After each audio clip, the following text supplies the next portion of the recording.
Bonjour mes amis, on est aujourd'hui jeudi 15 janvier 2015. Il est à peu près 13h15. Bon, c'est vrai qu'hier je vous ai parlé de ce gouvernement actuel de M. Manuel Valls et du président de la République, M. François Hollande, et de tout ce qui se passe en France concernant les attentats à Paris. Bon, il faut savoir quand même que monsieur Manuel Carlos Valls Galfetti a été élu Premier ministre de la République française par François Hollande, par monsieur le président de la République, monsieur François Hollande, grâce à la pression du CRIF. Je suis sûr que le CRIF est derrière tout ça. Et donc en ce moment, ils essaient de voter des lois d'exception, tout en nous disant que non, il a dit qu'à situation exceptionnelle, mesure exceptionnelle, mais pas de loi d'exception. Mais moi, je n'y crois pas trop une seconde. Je pense qu'ils vont nous voter des lois d'exception de plus en plus. Et là, d'ailleurs, il y a les députés UMP qui sont en train de dire qu'ils veulent déchoir de la nationalité des gens qui vont faire le djihad en Syrie. Bon, d'un côté, c'est pas plus mal. Bon. Ben, de toute façon, il faut savoir qu'en France, il n'y a plus d'opposition. De toute façon, que ce soit gauche ou droite, ils font les mêmes politiques. Parce que c'est l'Europe qui commande. Et en plus, concernant leur politique, c'est les mêmes. Parce qu'en fait, c'est tous, que ce soit socialistes ou de droite, ils sont tous des francs-maçons. Et d'ailleurs, les juges, la plupart des juges, des procureurs n'en parlons pas, et des avocats sont francs-maçons. Et donc, ils se considèrent tous comme frères. Et donc, ils ne vont pas se juger entre eux. D'ailleurs, j'ai dit la dernière fois, c'est pour ça que quand un homme politique est poursuivi par les tribunaux, il faut à peu près 10 ans pour que les choses aboutissent. Et donc, voilà. Maintenant, c'est aux Français de réagir. Parce que là encore, ils sont en train de parler de Dieudonné, voilà, que soi-disant qu'il avait fait une apologie au terrorisme. Bon, il a simplement dit qu'il se sentait Charlie Koulibaly. En quoi est-ce que c'est antisémite ça? Je vous rappelle quand même qu'il y a 12 personnes qui ont été tuées dans les locaux de Charlie Hebdo.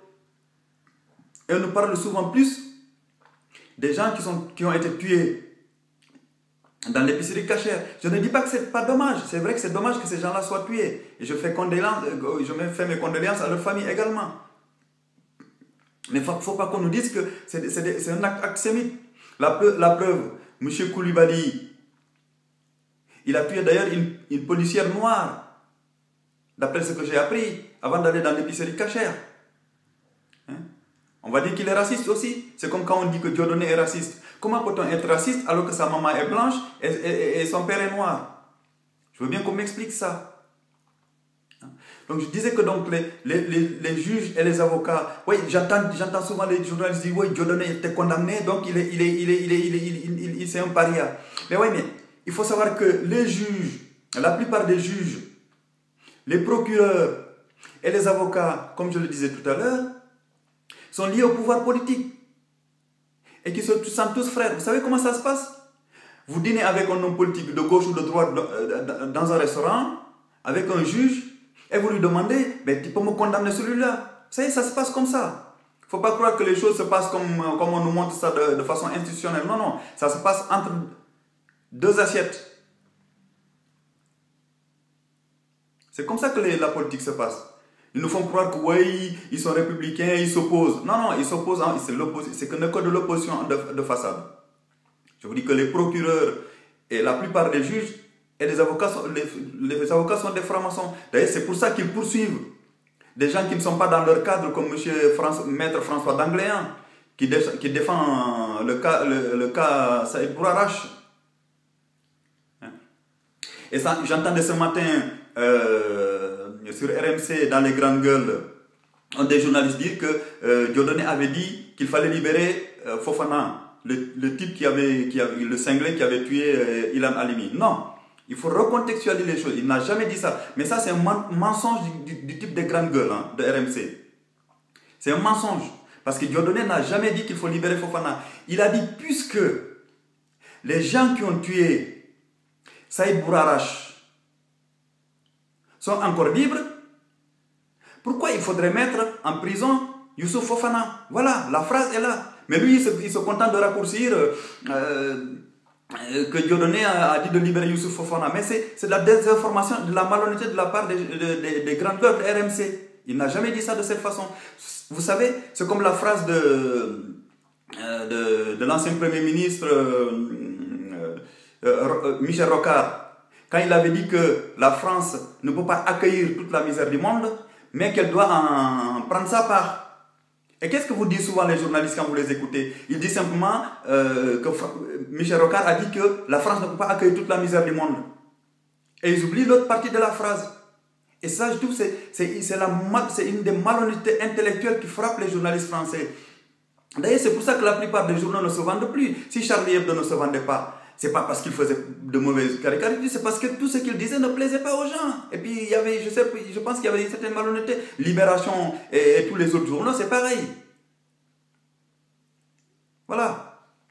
Donc, il faut qu'ils arrêtent ce mensonge-là et qu'ils recontextualisent les choses et disent les choses comme elles se sont passées. Voilà. Donc, je répète donc que tous ces avocats, ces juges-là, la plupart des juges et les procureurs, ça n'en parlons pas, et les avocats, ils sont aux ordres des politiques, qu'ils soient de gauche ou de droite, de toute façon. Ils sont aux ordres.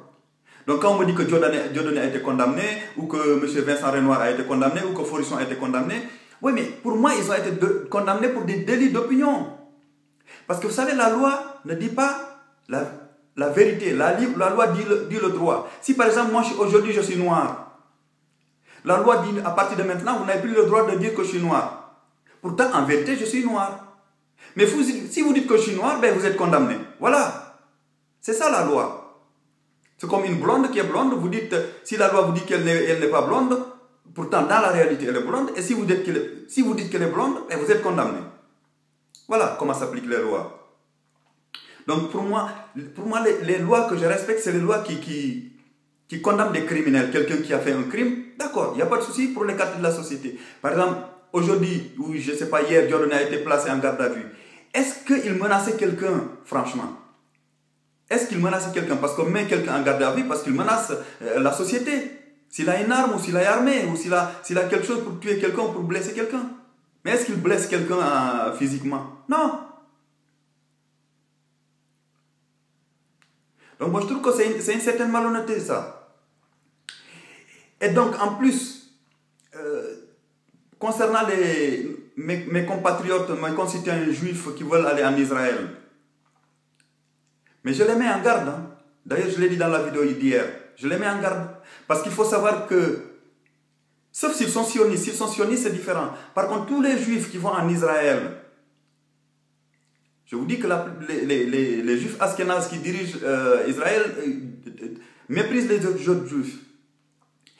Et je vous conseille d'aller voir le témoignage d'ailleurs de l'historienne Marion Sigo, qui a vécu pendant une vingtaine d'années, je pense, en Israël. Elle expliquait dans un de ses témoignages que dans les années 90, il y a eu des juifs russes, et je pense ukrainiens, qui avaient émigré, des juifs et des juives, qui avaient émigré en Israël, avec leur compagne ou leur compagnon qui n'était pas juif. Et en se rendant compte que le pays, c'est-à-dire qu'Israël ne leur plaisait pas, ils ont voulu rentrer, ils ont voulu sortir d'Israël. Et qu'est-ce qu'a fait le gouvernement d'Israël? Il leur a demandé de rembourser les aides qu'ils ont reçues. Voilà. Et il y en a qui ont réussi à s'enfuir, ils ont été en Hollande, aux Pays-Bas. Et qu'est-ce qu'a fait le gouvernement israélien? Il a envoyé des agents du Mossad pour les capturer et pour les ramener en Israël. Voilà. Parce qu'il ne faut pas que les Français juifs se trompent. Les Français juifs qui émigrent en Israël. Si jamais il y a une catastrophe en Israël, les élites sionistes vont les abandonner comme des chaussettes sales. Hein. Ils vont se barrer et les laisser dans leur pétrin. Comme toutes les élites du monde d'ailleurs. Je vous rappelle que les élites, quand il y a le pétrin, regardez ce qui se passe en Afrique. Hein. Quand il y a un pépin, ben, le dirigeant il fout le camp. Et laisse la population dans la zizanie, dans le pétrin. Et ça va être exactement la même chose. Que ce soit en France ou ailleurs, les élites auront toujours le temps de s'enfuir pour aller ailleurs. où ils seront accueillis, alors que la population va se massacrer entre elles. Hein? Et ensuite, il y a cette histoire de l'immigration des Juifs français vers Israël. Moi, je leur dis de rester en France. La France, c'est leur pays. Je vous en supplie, mes collègues et amis juifs, je vous en supplie, restez en France. Vous êtes français, ce pays est le vôtre. Mais, en revanche, quand des gens comme Éric Brunet font 3 émissions sur l'immigration des Juifs en Israël, je trouve que ça fait trop. Je rappelle que RMC, j'ai l'impression que moi, c'est une radio pro-sioniste. Parce que Éric Brunet, qui fait carrément Brunet de 13h à 14h, il a fait 3 émissions sur l'immigration des Juifs.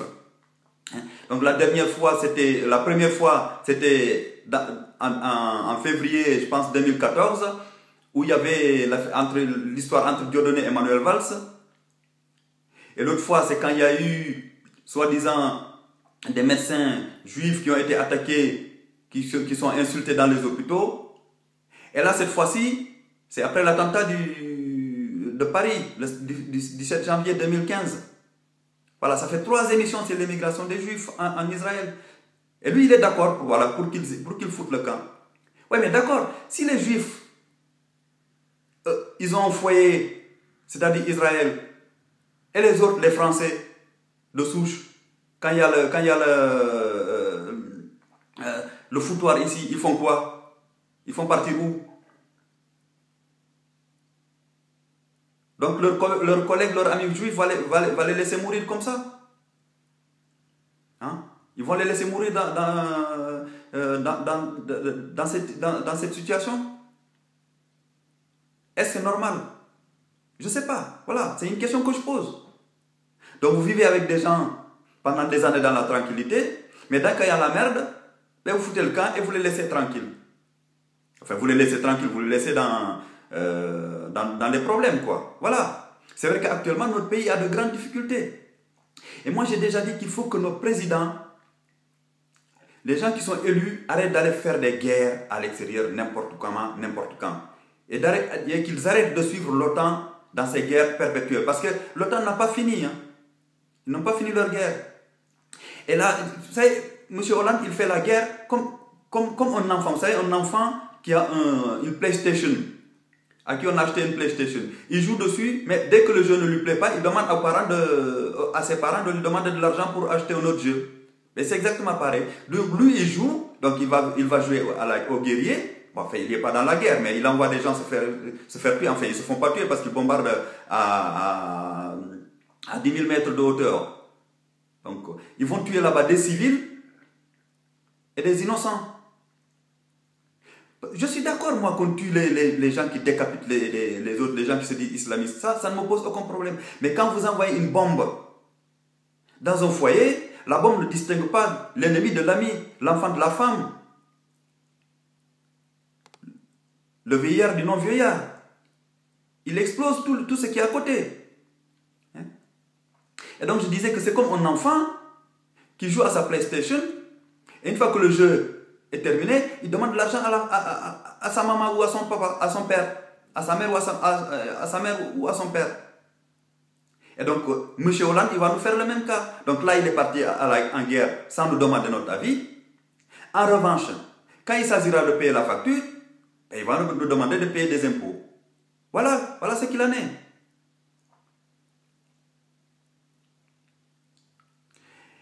Et par ailleurs, bon, j'entendais aussi dire que Dieudonné, il fait beaucoup d'argent, il fait ses sketchs.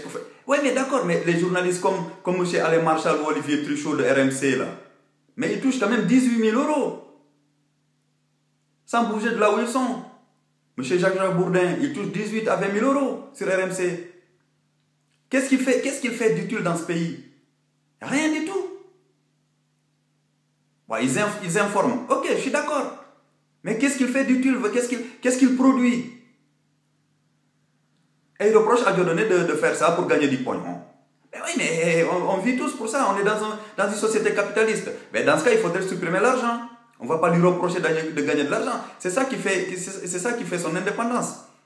D'ailleurs, il n'en a plus, puisque avec ses procès, je rappelle quand même qu'il a à peu près 84 procès qui l'attendent. Voilà. Mais effectivement, les sionistes, ils ne font pas de terrorisme physique, c'est-à-dire qu'ils ne tuent pas des gens avec des armes, en France ou en Europe. Bon, sauf en Israël. Mais en France et en Europe, ils ne font pas ça. Par contre, ils exercent un terrorisme intellectuel et judiciaire sur leurs adversaires. Et oui, ils exercent un terrorisme judiciaire pour les pousser à la ruine financière et sociale. Parce que leur procès, comme je dis là dans mes vidéos, chaque fois que les sionistes portent plainte, leurs plaintes sont systématiquement acceptées. Parce que comme ils connaissent souvent les juges et les procureurs, mais ces derniers acceptent leur plainte. Et ils n'arrêtent pas de poursuivre les adversaires des sionistes. Hein? C'est le cas de la DICRA. Et du CRIF, quand ils portent plainte, leurs plaintes sont systématiquement acceptées. D'autant plus que le président de la République et le Premier ministre, ils sont de leur côté. Donc comment voulez-vous, quand tout un pouvoir est de votre côté, que vos plaintes ne soient pas acceptées? Bon, forcément, leurs plaintes sont acceptées. Déjà, ils portent plainte pour rien du tout. Mais leurs plaintes sont acceptées. Alors que les autres, quand ils portent plainte contre eux, ben, ces plaintes-là sont rejetées. Systématiquement. Donc, effectivement, les sionistes ne font pas des actes de terrorisme physique. Donc, ils ne tuent pas des gens directement. Mais indirectement, ils tuent des gens quand même. Parce que pour moi, le fait de ruiner quelqu'un financièrement et économiquement et socialement, mais c'est une façon de le tuer. Parce que vous savez, il y a des gens qui préféreraient mourir par une balle plutôt que d'être humiliés dans une prison comme ça se passe actuellement. Et d'ailleurs, ce qui entraîne la frustration de beaucoup de gens dans ce pays. Et ces sionistes-là, à cause de leur poursuite judiciaire, nous limitent excessivement la liberté d'expression. D'ailleurs, la liberté d'expression, elle n'a jamais existé en France. Hein. Ça, faut déjà se le rappeler. Parce qu'on a toujours une liberté d'expression à deux vitesses. Donc, ils limitent la liberté d'expression qui n'existe déjà pas.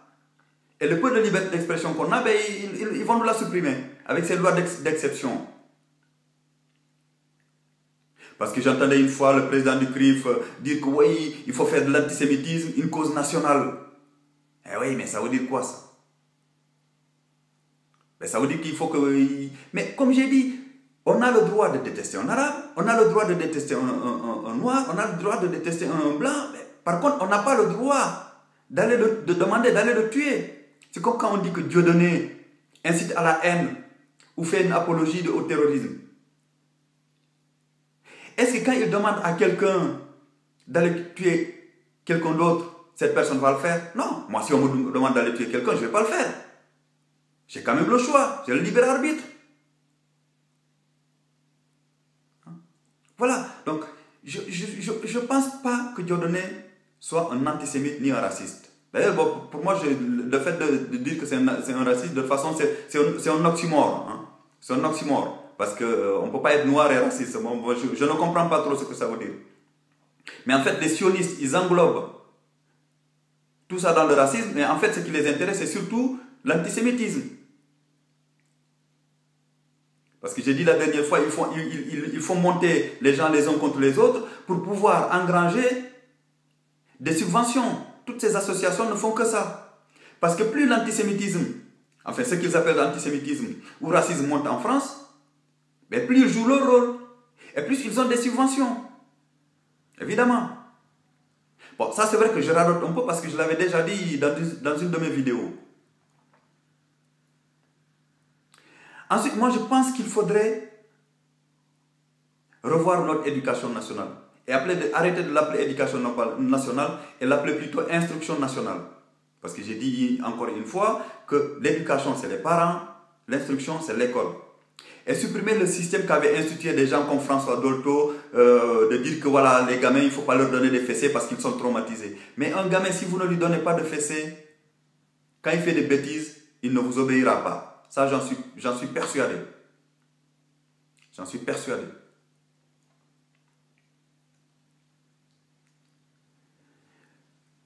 Donc, il faut revoir notre éducation nationale, revoir notre justice et revoir notre mode de liberté d'expression. Parce que comme j'ai dit, on ne peut pas avoir de liberté d'expression à deux vitesses. Je vous rappelle qu'aux États-Unis, la liberté d'expression est totale. Dans les pays scandinaves, elle est totale aussi. Il n'y a pas d'antisémitisme, plus d'antisémitisme dans ces pays-là. En fait, on nous dit d'antisémitisme, bon, moi je ne sais pas si vraiment ça existe vraiment, parce que moi j'en entends parler, mais moi j'ai jamais vécu ça, hein, j'ai jamais vécu de racisme non plus. Hein. Comme j'ai dit la dernière fois, ces phénomènes, ce ne sont que des phénomènes urbains. Ce ne sont que des phénomènes urbains. Donc on ne peut pas dire que, je répète encore, que les Français sont des antisémites ni des racistes. Et d'ailleurs, moi, ce que je propose aux journalistes, c'est quand ils invitent quelqu'un pour l'interroger sur les événements qui se passent.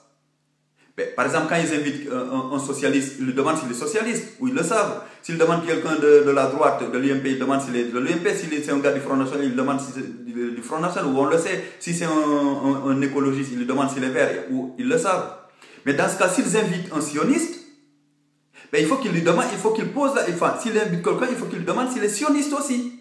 Parce qu'au moins, on saura ses réponses concernant la géopolitique. Hein? On saura les réponses qu'il va donner sur les questions qu'on lui pose. Parce que c'est facile de dire que celui-là, c'est un expert international de ceci, cela. Mais oui, mais s'il est sioniste, il est forcément partial. Donc ces analyses ne seront pas justes.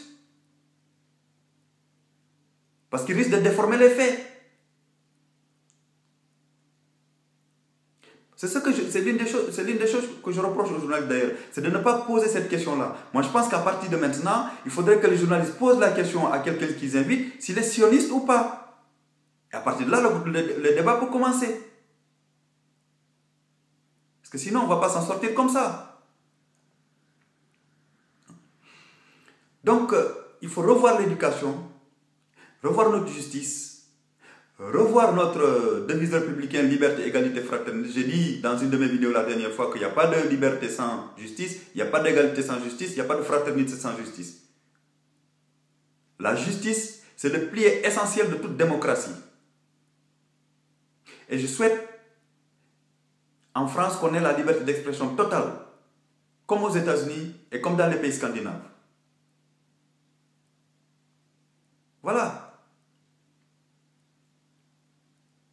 Parce que si on continue à faire l'autruche comme ça se passe actuellement, effectivement, dans les banlieues, il y a des soucis.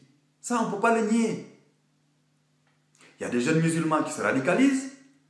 Mais dans ce cas-là, il faut essayer de chercher ces jeunes-là, ou les mettre en prison, ou essayer de les rééduquer. Et les gens qui tiennent des thèses qui ne nous conviennent pas, mais on organise un débat avec eux, au lieu d'essayer de les condamner systématiquement. Ça ne sert à rien. Parce que les jeunes qui suivent des gens comme Dieudonné, sachez qu'ils sont frustrés de tout ce que vous faites, de tous les mensonges que vous dites. Parce que la plupart de ces propos sont déformés. Je ne le dis pas parce qu'il est métis noir. Ça, je le dis, je ne sais pas si je suis objectif ou subjectif. Bon, je pense que je suis un peu subjectif, c'est normal. Parce que moi, je ne supporte pas l'injustice. C'est comme l'histoire de Maître Dangléen. Un avocat qui est en permanence poursuivi par ses collègues et des juges qui sont tous francs-maçons. Et qui le poursuivent parce que lui, il n'est pas d'accord avec eux dans leur façon de faire. Hein? Il y a même une fois un juge qui lui a dit, un des juges disciplinaires qui lui a dit que j'aime pas vos méthodes. Et déjà quand vous dites ça à quelqu'un, c'est que vous êtes partial. Hein? Donc vous ne pouvez pas en même temps dire que vous êtes juge et être partial.